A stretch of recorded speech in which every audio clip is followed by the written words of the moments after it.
Good afternoon.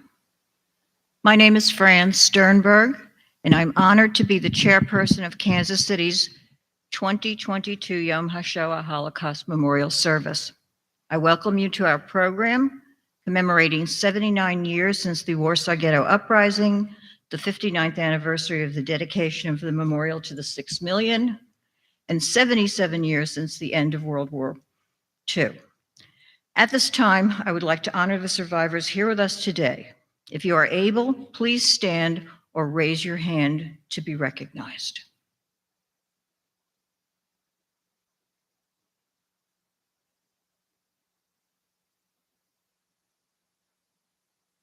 Thank you. Please be seated. In keeping with the solemnity of this occasion, we request that you please silence all devices and hold your applause. Also, note that following today's program in the theater, friends and families of survivors and of those who perished in the Holocaust are invited to gather at the memorial to the 6 million at the conclusion of this program to recite the additional Kaddish prayer. Now, please stand for the presentation of the colors by MOCAM Post number 605 of the Jewish War Veterans, and remain standing for the playing of the Star-Spangled Banner and the Hatikvah.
To begin our service, I call on Rabbi Mark Glass of Congregation BIAV.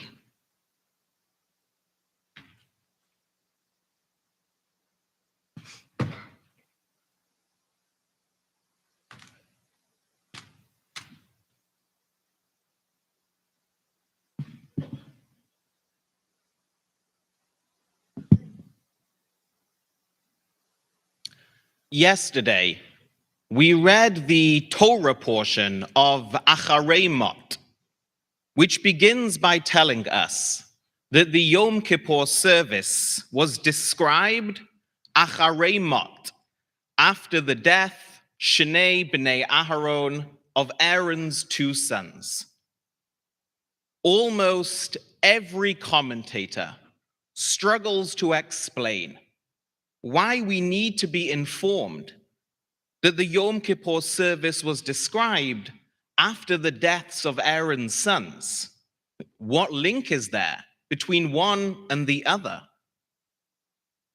And while a variety of answers are offered, the simplest explanation, I believe, is that while the Yom Kippur service represented the pinnacle of Aaron's life, the ultimate expression of his role as high priest, he would be forever scarred, forever burdened by witnessing the deaths of his two sons. Everything else in his life, everything else he would achieve over his next few decades, would forever be Acharei Mot, Shnei B'nei Aharon, would be done in the shadow of his trauma. For Aaron, the high priest, the brother of Moses, a line was drawn dividing his life between the time before his sons' deaths and Acharei Mot, afterwards. We are a generation who live Acharei Mot, not Shnei B'nei Aharon, but after the deaths of 6 million sons, daughters, mothers, fathers, siblings, spouses, friends.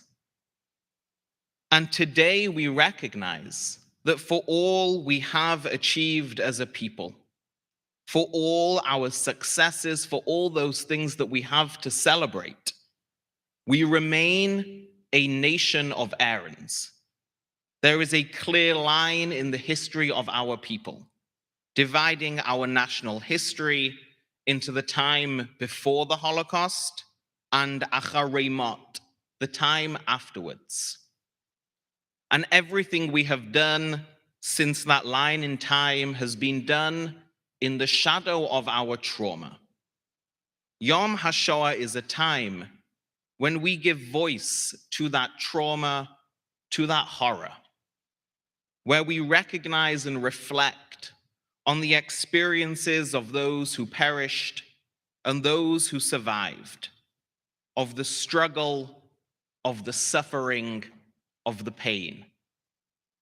We are a generation of Aarons living acharei mot, and today we recognize it. I call upon Jason Krakow, past chair of JCRB AJC, one of the organizing agencies for this commemoration.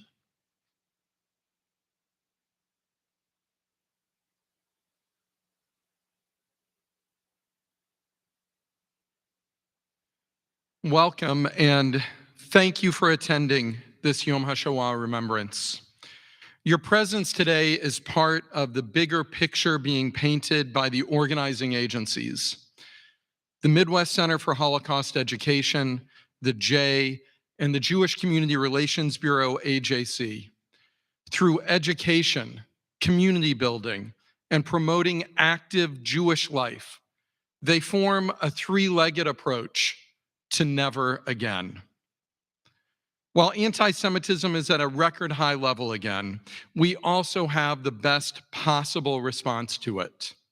Pro-Semitism, informed and vibrant Jewish life based on our foundational Jewish values of justice and truth.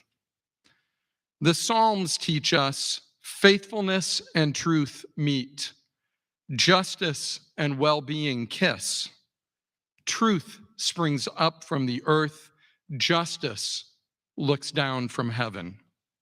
These Jewish values enrich our Kansas City and broader American communities, and they are enabled by the organizing agencies and all of the supporting organizations of today's event. Through MCHE, we recall the stories, we teach, and we bear witness on behalf of the 6 million, the fighters of the Warsaw Ghetto Uprising, and the survivors. We make certain they are not forgotten, and at every opportunity that no one falls victim to the lies that attempt to distort the history of the Shoah. We assert truth, unafraid and with a sense of purpose.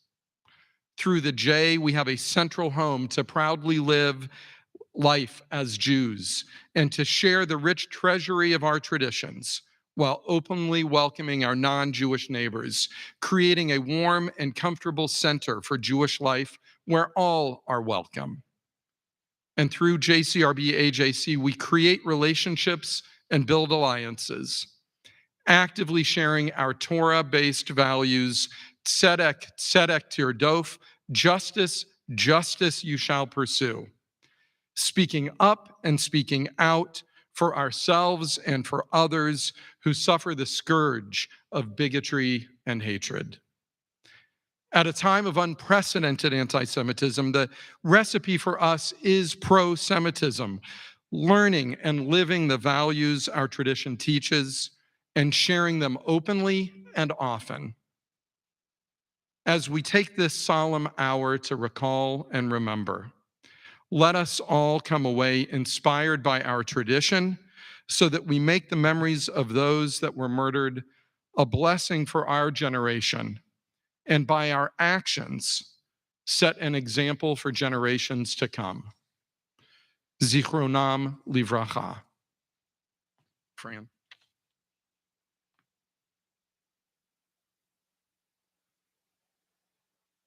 At this time, I would like to thank Shelley Klein and Jessica Rockhold of the Midwest Center for Holocaust Education, Sarah Markowitz of JCRB, Ethan Helfand and Keith Wiedenkeller of the Jewish Community Center, and Rabbi Joshua Layton, representing the Kansas City Association for Rabbinical Association, for working together to organize today's service.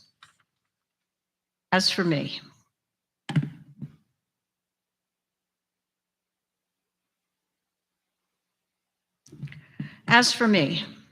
the Holocaust has always loomed very large in my life. And the word with which I have always associated it is generations. The generations that were lost, the generations that were never born, the generations that survived, and the generations that live with its legacy. And I'm very honored to be with you to share a personal perspective on that theme.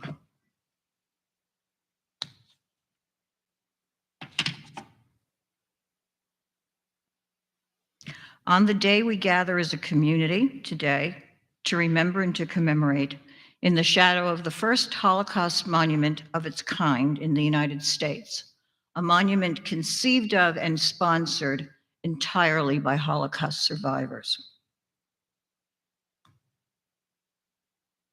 And therefore,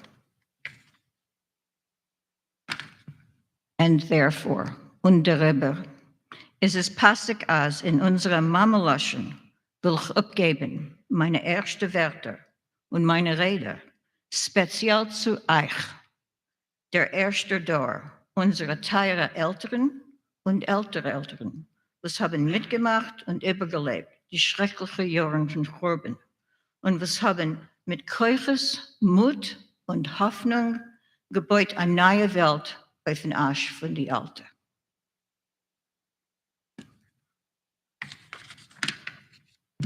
I am a daughter of Holocaust survivors. I'm going backwards, excuse me. I am a daughter of Holocaust survivors, born in a displaced persons camp in Germany. And I cannot remember a time when I did not know about Hitler and the Nazis, about concentration camps and death camps, about gas chambers and crematoria, and about what was done there and then to my family. Indeed, my parents' experiences turned me into a student of history at a very young age, because I grasped, possibly too early on, that mine was a family that had been trapped in history by decisions made far away from them and the lives that they were leading when those decisions were promulgated. And I wanted to understand not only why, how, and by whom the trap was set and constructed, but also to understand the society, the culture, and the heritage that vanished into that trap. But I am also the granddaughter of a Holocaust survivor, and through the Yiddish she spoke to me, the stories she told me, and the food she prepared for me, my bubby gave me a priceless gift. A glimpse of the world into which my parents were born, that lived on in her, but that otherwise was no more. Both of my parents and much of their extended family come from a town called Razavlia, Romania, a village in Marmaris County in the Carpathian Mountains of northern Transylvania that dates back to the 1300s. The nearest sizable town was Sziget Marmației, home to Nobel laureate Elie Wiesel. It was a multi-ethnic, multilinguistic, multi-religious region populated by Romanians, Hungarians, Ukrainians, Slovakians, Ruthenians, Roma, and Jews.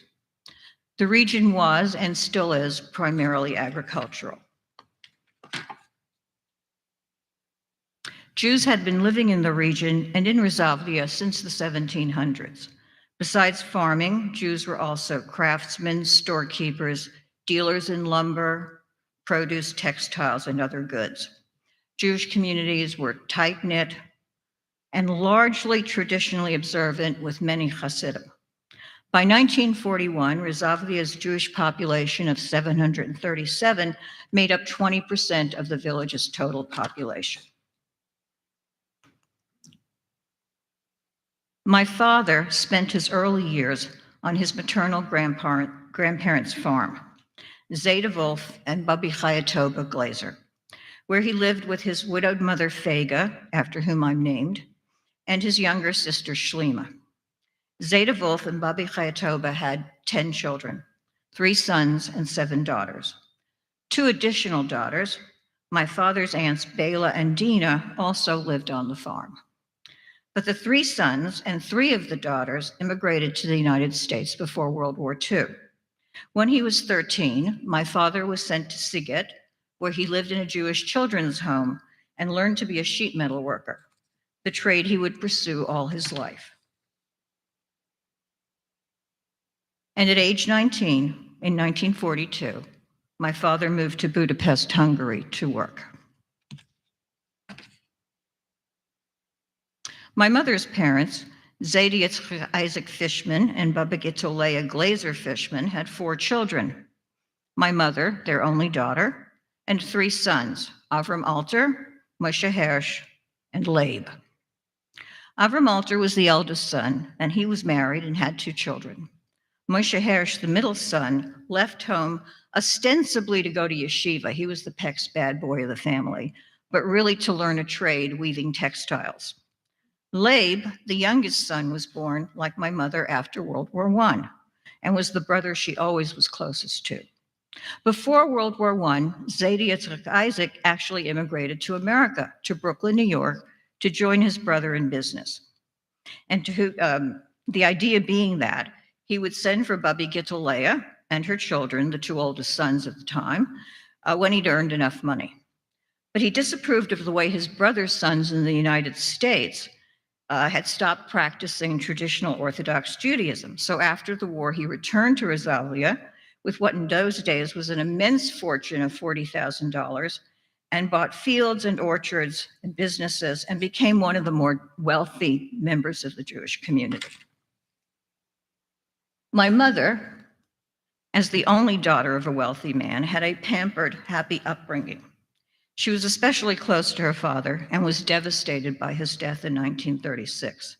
The family was further broken up, as you can see in that picture over there to the right, in 1937 to 1938, when her brother Moshe Hersh, the middle brother, immigrated to the United States. And then the world turned upside down. Or as my mother liked to say, die Welt hat sich übergekehrt.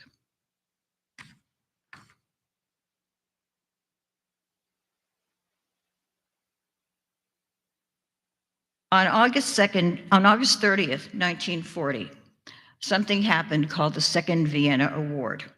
Germany ceded northern Transylvania to Hungary in return for Hungarian support. All existing Hungarian anti-Jewish laws were immediately applied to the region's Jews. All the region's Jewish men, ages 20 to 40, were conscripted into the Hungarian labor service for forced labor. On March 19, 1944, Germany occupied Hungary, and Hungary ceased to be a German ally and became occupied territory. Jews were identified and made to wear badges, and on Friday, April 7, 1944, Hungarian Jews were ordered into ghettos. On Saturday, April 15th, which was actually the 8th day of Passover, Hungarian gendarmes ordered Rozavlia's Jews to pack suitcases and report to the village synagogue. My mother and grandmother hastily gathered valuables, keepsakes, documents, and the family photographs and hid them in a metal box behind some foundation stones in their cellar. My father's grandparents, his mother and sister, and his 2 aunts and their children also buried a few keepsakes, some jewelry, and a few photographs under their cellar stairs. Then, frantic, they sought refuge in the woods. There was a woodcutter there who had worked for my great-grandfather, and he offered to hide them until the roundup ended, on the assumption that once the roundup ended, everybody, the Germans and the gendarmes would leave the village, and therefore they could come out again from hiding.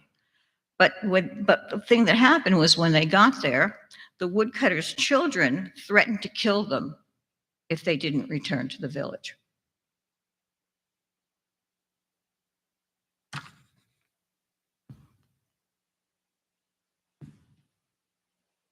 And so on Monday, April 17th, 1944, along with my mother and maternal grandmother and the rest of the Rozavlia's Jews, my great-grandfather and great-grandmother and the people with them were confined to the town synagogue and its courtyard. After 2 difficult days, they were taken, some in wagons, some walking, about 7.5 miles to the town of Dragomireshti, There they were joined by Jews from other villages in a ghetto of about 3,500 people. Crowded into a few hastily organized spaces, my father's family was held in the town synagogue, and my mother and my grandmother were held in a private home.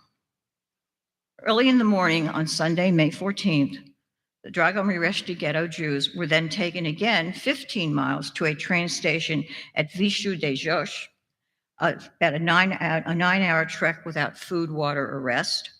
And there they joined Jews collected from several neighboring ghettos. Oh, sorry, going backwards again. On Monday, May 15th, 1944, at Vishu de Josh, they were forced onto a train of 40 freight cars, each holding 80 to 100 people. My father's family was crammed into one freight car. My mother, grandmother, and a family of dwarfs, 7 of them, the Ovici family, were crammed into another freight car. They traveled for 3 lightless, airless days without food, water, or sanitary facilities. And the Ovici family were neighbors of my mother's in Rosalia before the war, so they were all pretty close. Friday, May 19th, 1944, late at night, they arrived at Auschwitz II-Birkenau. In the confusion of arrival, Zeta Wolf tried desperately to keep his family together, but to no avail. Of the 3,500 people in my family's transport, only 400 were not murdered immediately upon arrival. Among those murdered immediately were most of my father's family, including his mother and his grandparents. Since we do not know the exact date of their deaths, we have always observed May 15th, which is the 24th of the Hebrew month of Iyar, which was the day the trains left for Auschwitz, as their memorial anniversary, their yahrzeit. Only my father's sister Shlima was spared as fit for work. She was 16 years old. My mother and grandmother were also spared, but for a different reason, because one of the Ovici brothers, that family of dwarfs that they were with, had told the SS that my mother was his fiancée. She and my grandmother were processed into the camp along with his family to serve as subjects for medical experimentation by Dr. Joseph Mengele.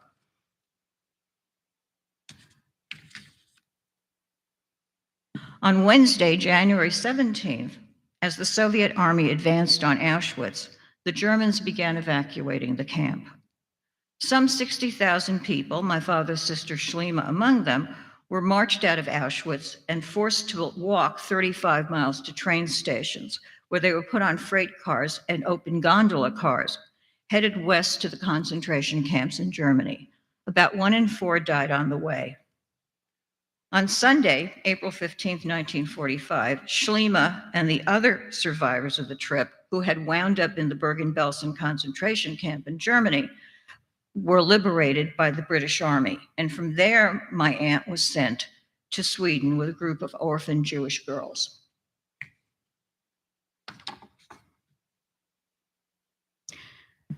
Saturday, January 27th, 1945, when the Soviet army liberated Auschwitz, they found some 7,000 surviving inmates, among them my mother and grandmother and the Ovici family.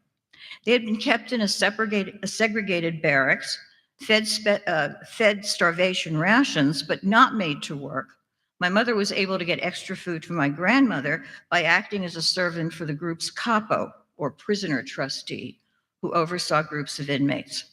The Ovicis were subjected to a few preliminary medical experimental procedures, but before more harmful experiments could be undertaken, the Soviet army began to close in on Auschwitz. Within a few weeks of their arrival, the Soviets required that all who could walk had to leave the camp, because this was a forward unit and they were heading on. My mother, grandmother, and the Ovicis set out on the arduous journey home.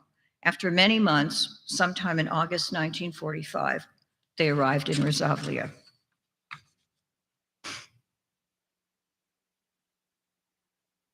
October 1944. So we're going back a little bit. The Hungarian Labor Service, which my father had been conscripted into, along with my mother's brothers and many other of our relatives, The Hungarian labor service was transferred to German control in October of 1944. The Germans took thousands of Jewish men from the forced labor battalions, my father and my mother's brothers among them, on a death march along the Budapest-Vienna highway and across the mountains into northern Austria without food, water, adequate winter clothing, or shelter. Hundreds died daily of exhaustion and starvation or were shot by the soldiers guarding them.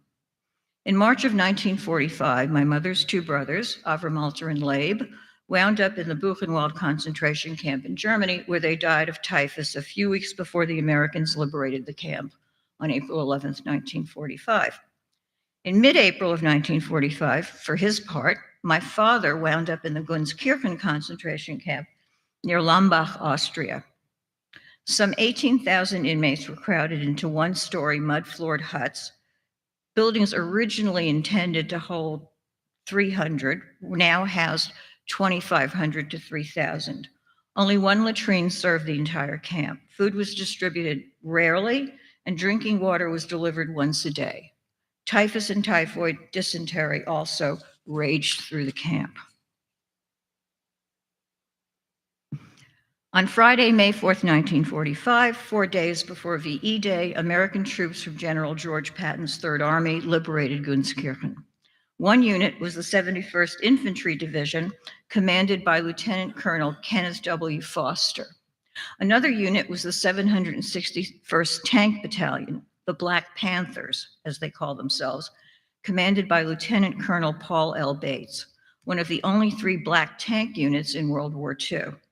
The soldiers, all of them, veterans of some of the war's worst combat, were unprepared for what they found. They tried to give what help they could as they waited for medical units to arrive. Now, I don't know if you can see, let me go to the next slide. I don't know if you can see the quote there in the square, but basically this was one of the liberators from the Black Tank Unit, and he pointed out that everybody he saw was just skin and bones. Well, my father was also nothing but skin and bones. Weighing some 80 pounds, he collapsed soon after the camp was liberated and had to be taken to a hastily set up infirmary. After recovering his strength, he set out on the difficult journey home. Along with thousands of others, he hitchhiked, walked, rode the odd available train across Europe's shattered landscape. He arrived in Resavlia shortly before Rosh Hashanah 1945. And so, the survivors call themselves the She'erit HaPleitah, the surviving remnant, from the verse that repeats itself in Kings and Isaiah, which I have up there. And the survivors of the house of Judah that have escaped shall renew its trunk below and produce boughs above. Of Resavlia's 737 Jews, about 50 had survived the Holocaust. Of my father's family, only my grandmother and my mother, who happened to be his great aunt and first cousin once removed, his Aunt Dina and her husband and son, and a few other cousins returned to the village.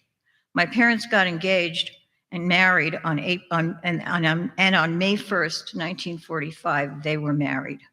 Today would have been their 76th wedding anniversary.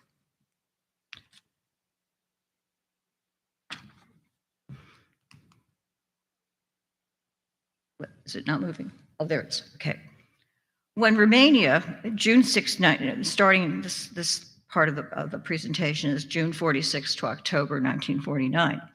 When Romania, where Resavlia was located once again, became a Soviet satellite, my parents, grandmother, and a few relatives decided to leave for good. Traveling by night, they smuggled themselves across borders into Hungary, Czechoslovakia, and Austria, and finally into Germany. In early September 1946, they arrived at a displaced persons camp in Wetzlar, Germany, outside of Frankfurt, in the American occupation zone, where I was born in 1947. We lived in a former Wehrmacht barracks in a curtained-off cubicle in a room we shared with several other families while we waited to enter the United States.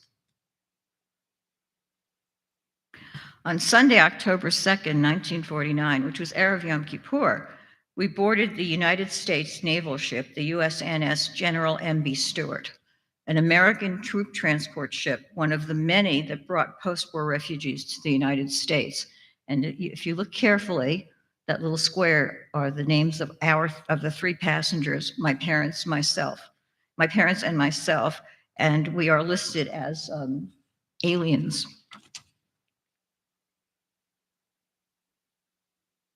We arrived in New York on Wednesday, October 12th, 1949, Columbus Day, real Columbus Day, a federal holiday. And so we could not disembark until October 13th. And we spent the night sitting on the deck and marveling at the view. My mother was 25 and my father was 26.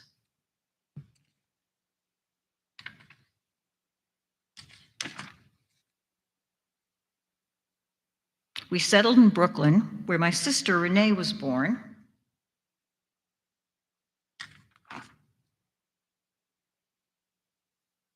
The emblem of the brave new life that our parents would build in a brave new world.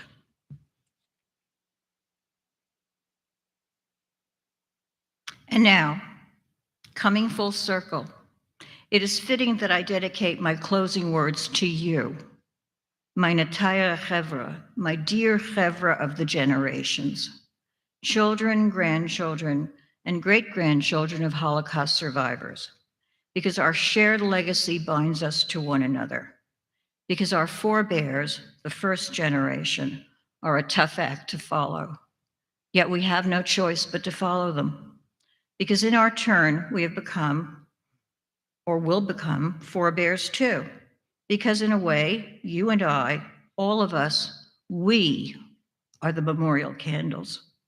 We shed light on the fragmented past, on the broken pieces of extended family and community, on the half-voiced bits of memory, on the cataclysm that exhausted itself before we were born, in a world that was taken from us before we could claim it. And we reveal a legible mosaic that provides the continuity that our forebears feared would forever elude them. And so in closing, we close one, in so doing, we close one cycle and open another. Memorial candles, lighting the way between the past and the future. Thank you. And so it is now my pleasure to call on Jonathan Jacobs, son of Holocaust survivor Judy Jacobs, to introduce one of the most traditional and meaningful parts of this memorial service, the lighting of 6 candles representing the 6 million Jewish victims. The candle lighters will be assisted by Steve Fleckier.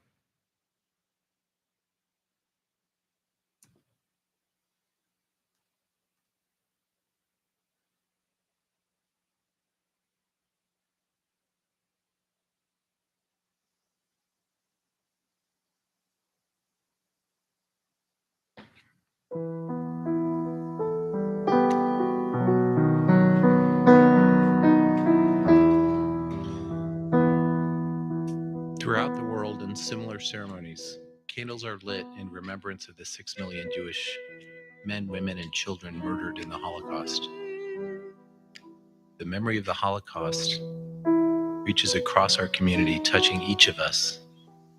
Today, as the choir sang Eli, Eli, based on a 1942 poem by Hannah Sanesh, representatives of 6 special groups will light candles: Holocaust survivors, children of Holocaust survivors, grandchildren of Holocaust survivors, Jewish youth group participants, Jewish war veterans, and the greater Kansas City community.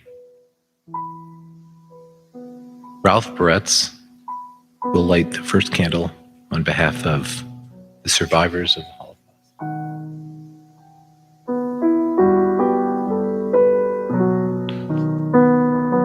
David Sternberg, son of Bella and Theodore Sternberg of blessed memory, will light the second candle on behalf of the second generation.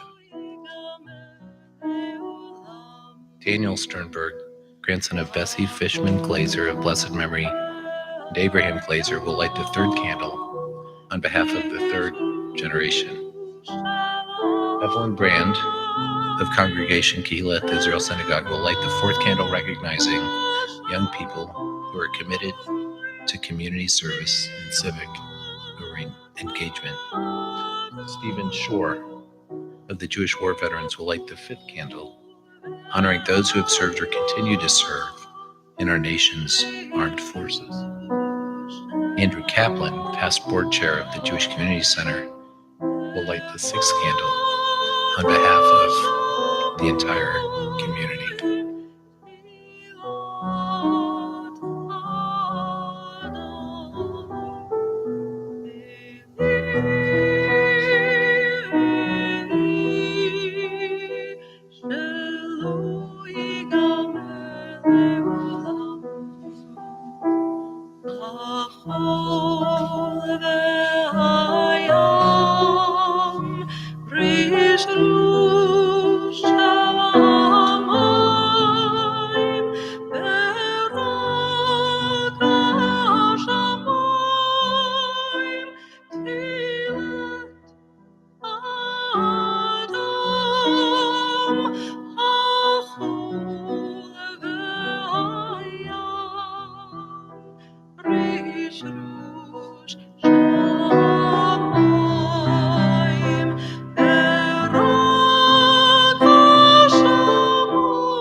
Now please stand as Chazan Tal Ben Yehuda of Congregation Beth Shalom sings Zagnik Kamel, the anthem of the Jewish resistance movement. Ognet Kamel, als du gehst am letzten Weg, musst Himmeln weihen, verstellen neue Tag. Kommen wird noch unser Eisgewett geschaut, es wird ab heute an unser Trott wir sehnen da. Kommen wird noch unser Eisgewett geschaut, es wird ab heute an unser Trott wir sehnen da. Von grünem Palmenland bis weißem Land von Schnee, wir kommen an mit unser Pein, mit unser Weh. Und wo gefallen ist der Spitz von unser Blut, sprotzen wird durch unser Korn, unser Mut. Und wo gefallen ist der Spitz von unser Blut, sprotzen wird durch unser Korn, unser Mut. Das Leben geschrieben ist mit Blut und mit Blei. Es ist nicht kein Little von der Vogel auf der Frei. Das hat der Frau zwischen Fallen dick gewähnt. Das Leben gesungen mit Garnis in der Hand. Das hat der Frau zwischen Fallen dick gewähnt. Das Leben gesungen mit Garnis in der Hand. Du sag nicht keinmal, als du gehst am letzten Weg. Rutsch Himmeln Beine, verstellen neue Tag. Kommen wird noch unser Eisgewand geschah. Es wird ab heute an unser Trott wir sehnen da. Kommen wird noch unser Eisgewand geschah. Es wird ab heute an unser Trott wir sehnen da.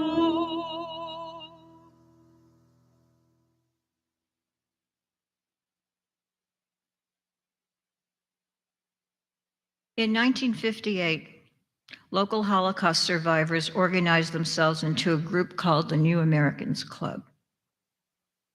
These survivors established two lasting forms of Holocaust commemoration. Here today, we continue the first, their annual Holocaust Memorial Service. This monument was the second. Inscribed on the flames are the names of family members of those in our community.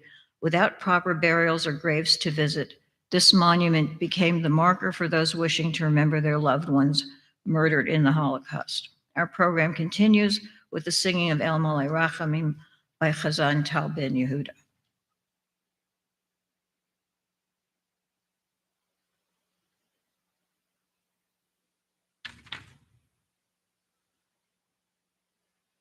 El Malei Rachamim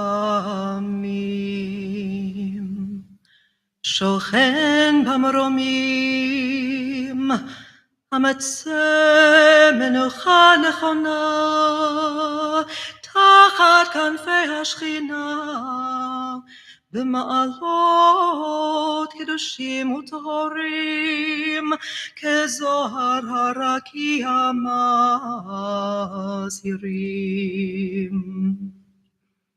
לנשמות כל אחינו בני ישראל שנטבחו בשואה, אנשים, נשים וטף, שנחנקו ושנשרפו ושנהרגו, שמסרו על נפשם על קידוש השם בגן עדן, תהי מנוחתם. אנא בעל הרחמים, הסירם בסתר כנפיך לעולמים, וצרור בצורכם מפני שמותיהם, אדוני הוא נחלתם, וינוחו בשלום על משכבותיהם. ונאמר אמן.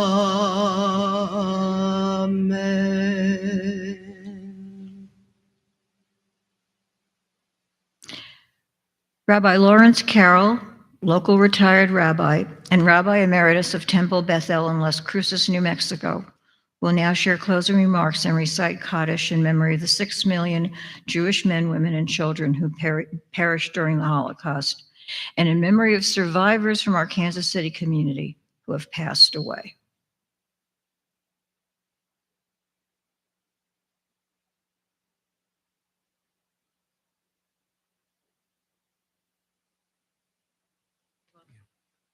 Please be seated for a moment.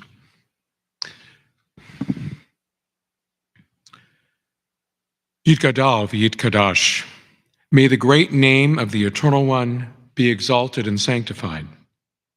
These words begin the mourner's Kaddish, the Kaddish Yatom. As we know, this prayer affirms life and God's continuing presence with us, sustaining us in times of sorrow and challenge. It expresses the hope that God will bestow upon us the gift of peace from the heights of heaven. Our gathering today reminds us that there are times when peace cannot overcome hatred in the human heart. Yet we come together to proclaim that we will not give up on peace, on kindness, on compassion, on cooperation. This coming Shabbat, synagogues outside Israel will read from Parashat Kedoshim. It begins in Leviticus chapter 19 with a passage that offers a message of how we can sanctify God's name and our own lives through our actions. It commands us to be holy as God is holy, and it offers specific direction for how we can infuse holiness into community life. Be generous with people in need. Do not steal or deal deceitfully with one another. Be honest in your work. Practice justice. Be careful with the words you speak. Do not stand idly by if you witness injustice or the heartless taking of human life. Do not hate another person in your heart or bear an incurable grudge. If a constructive comment might change unacceptable behavior, offer it with respect. Revere your parents and respect the most senior members of your community. Love your neighbor as yourself, and moreover, love the stranger among you as yourself, for you know the feelings of the stranger. I have never understood why it's so difficult for so many people in the past and present to put into practice these precepts from the Torah. I do, however, realize that there are many people who have demonstrated that understanding. It is why the 27th of Nisan was designated as Yom Hashoah ve'Hagvura, a day for remembering the victims of the Shoah and the heroism of those who opposed the diabolical evil of their time. Every person whom we remember today had some measure of bravery inside of them, and we may never know how many acted out of courage derived from the values of their heritage. As we recite the Kaddish today, we remember. We resolve to continue to offer a loving tribute to those whose lives we recall, to tell their stories, and to teach the lessons of the Shoah so that we will, in the future, act in a way that will bring holiness not only to the name of the Eternal One, but also to the human family and to our lives together as one community. Please rise as we join in reciting the Kaddish. Yitgadal v'yitkadash shemei Rabbah, v'alma divrach yurtei v'yamlich malchutei, v'chayei chon u'v'yomei chon u'v'chayei dechol beit Yisrael, ba'agala v'zman kari v'yimru amen. Yehi shemei Rabbah mevorach le'olam olamei almaya. Yitbarach v'yishtabach v'yitpa'ar v'yitromam v'yitnaseh. V'yit hadar, v'yit alev, v'yit halal, shemei d'kudesha b'rechu. Le'ela min kol birchata v'shirata, tushbachata v'nechamata, da'miram be'alma v'yimru, amen. Yehi shalom rabba min shamaya, v'chayim, aleinu v'al kol Yisrael, v'yimru, amen. Oseh shalom v'imromav, huya aseh shalom aleinu v'al kol Yisrael, v'yimru, amen. May there be abundant peace from heaven and life for us and for all Israel, to which we say amen. And may the one who creates harmony on high bring peace to us, to all Israel, and to all the world, to which we say amen.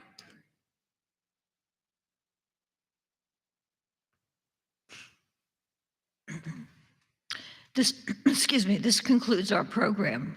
We invite survivors and their families to join us at the memorial to the 6 million for an additional Kaddish prayer. Thank you for remembering.